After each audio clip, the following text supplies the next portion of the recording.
तो ये चीन चीन के लिए ये परेशानी की बात बना है ये कॉरिडोर। और जाहिर सी बात है, चीन ने बेल्ट एंड रोड इनिशिएटिव कुछ साल पहले जो शुरू किया, भारत को उसमें शामिल करने की बहुत बार कोशिश की गई।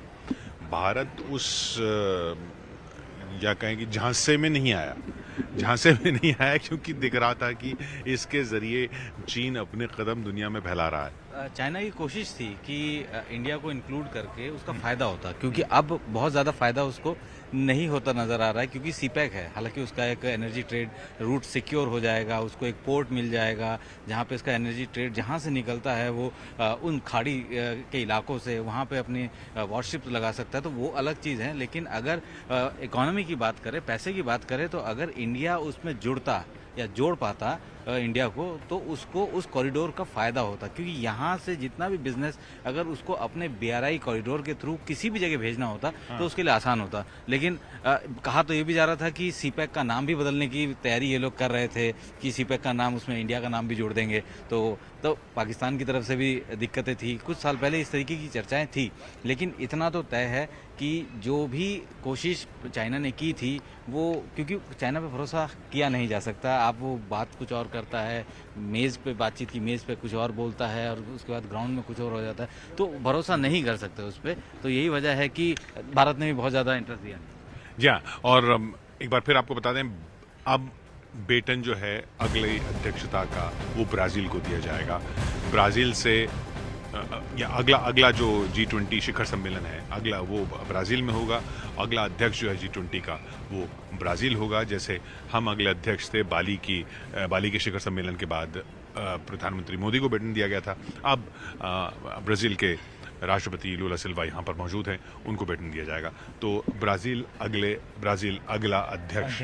और ब्राज़ील के सामने चुनौती अब दिल्ली ने पेश कर दी है कि भारत की अध्यक्षता में जो उपलब्धियाँ हासिल हुई हैं उनसे आगे बढ़ाना है अब G20 को। अनिल आज़ाद जी हमारे साथ लगातार बने हुए हैं। अनिल जी, ये कॉरिडोर की जो बात है, इस कॉरिडोर में ये जो अभी ऑल्टरनेटिव कॉरिडोर की जो बात, बेल्ट एंड रोड इनिशिएटिव के, आपने कहा कि चीन में ज़्यादा तवज्जो इसको नहीं दिया जा रहा है, उस पर ज़्यादा जिक्र उसका जाहिर सी बात है नहीं करवाना चाहती चीन की सरकार। तो लेकिन सोशल मीडिया जो वहाँ का है, क्या उस पे क्या उसको कोई पैमाना मान सकते हैं हम पब्लिक ओपिनियन का थोड़ा बहुत? जी, कुछ हद तक आप कह सकते हैं, क्योंकि सोशल मीडिया में यहाँ पर जैसे भारत से जुड़े हुए कुछ कार्यक्रम या G20 को लेकर भी प्रोग्राम आ रहा है। हाल के दिनों में हमने देखा कि दिल्ली बहुत साफ हो गई थी, तो इस तरह के वीडियो भी यहाँ पर दिखे।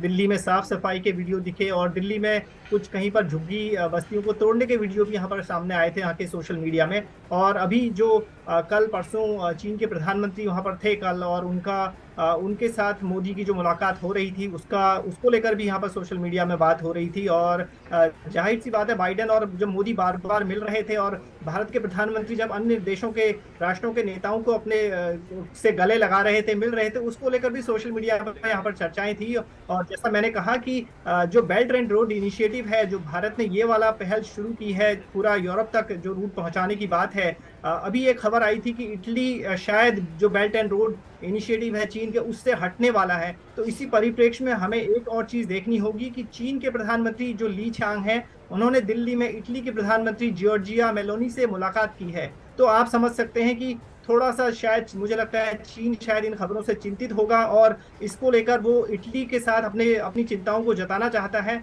और इसमें उन्होंने बोला है कि हमारे अगले साल चीन और इटली के जो है 20वीं वर्षगांठ होने वाली जो उनके डिप्लोमेटिक रिलेशन है, तो चीन इस मौके का फायदा उठाना चाहता है। हम इटली के साथ संबंधों को और मजबूत करना चाहते हैं, और G20 में हमने संचार और समन्वय को बनाए रखा है। तो किशोर जी, आप समझ सकते हैं कि शायद चीन को इस बात की चिंता जरूर होगी, क्योंकि बेल्ट एंड रोड इनिशिएटिव चीन सरकार की बहुत ही इंपॉर्टेंट योजना है, महत्वाकांक्षी योजना है। चीनी राष्ट्रपति जब से सत्ता में आए हैं, उन्होंने पुरजोर कोशिश की है कि यह पहल आगे बढ़े। और जैसे कि अभी आपके साथी बता रहे थे कि सीपैक में भी भारत को अभी शामिल करने की कोशिश की गई। उन्होंने बहुत कोशिशें की हैं कि भारत चीन की जो भी बड़ी योजनाएं हैं उनमें शामिल हो जाएं, लेकिन भारत ने बार बार इनसे इनकार किया है। इसके बजाय भारत जो है क्वाड में शामिल हो गया और दूसरे जो गुट हैं अमेरिका वाले, जो अमेरिकी पक्ष वाले हैं, उसमें शामिल हुआ। तो चीन जाहिर बात है बार बार अमेरिका पर इसका आरोप लगाता है कि वो भारत को भड़का रहा है और दक्षिण एशिया में या फिर एशिया में शांति भंग करने की कोशिश अमेरिका की ओर से हो रही है। जैसा हमने कल बताया था कि America is the spoiler of the G20, उन्होंने इस तरह से who is the spoiler of the G20 new Delhi उन्होंने कल बोला था। जी अनिल जी, तो चीन चीन चीन अगर बोल नहीं रहा, लेकिन चीन की जो बातें हैं या चीन जो कर रहा है और उससे जो संकेत मिल रहे हैं कि हाँ चिंता तो है, क्योंकि जैसा अनिल जी बता रहे हैं ली चियांग की मुलाकात जॉर्जिया मेलोनी से हुई, क्योंकि Italy belt and road initiative में है और उससे हटने के लिए हटने के संकेत दे रहा है या हटने की कोशिश कर रहा है। और इधर से ये एक नया कॉरिडोर आ गया जो कि फ्रांस से होके जा रहा है, तो इटली भी क्यों ना चाहेगा कि बजाय चीन के कॉरिडोर से इस कॉरिडोर के साथ जुड़े, और वो चिंता चीन के लिए हो जाएगी। चीन के लिए गिलगित बाल्टिस्तान उधर पाकिस्तान में चिंता बनाई हुआ है। तो ये काफ़ी जो कॉरिडोर वाला इनिशिएटिव है, ये भी इस दुनिया की जो पूरी जियोपॉलिटिक्स है उसमें एक बड़ा बड़ा बड़ा प्रभाव डालने वाला है।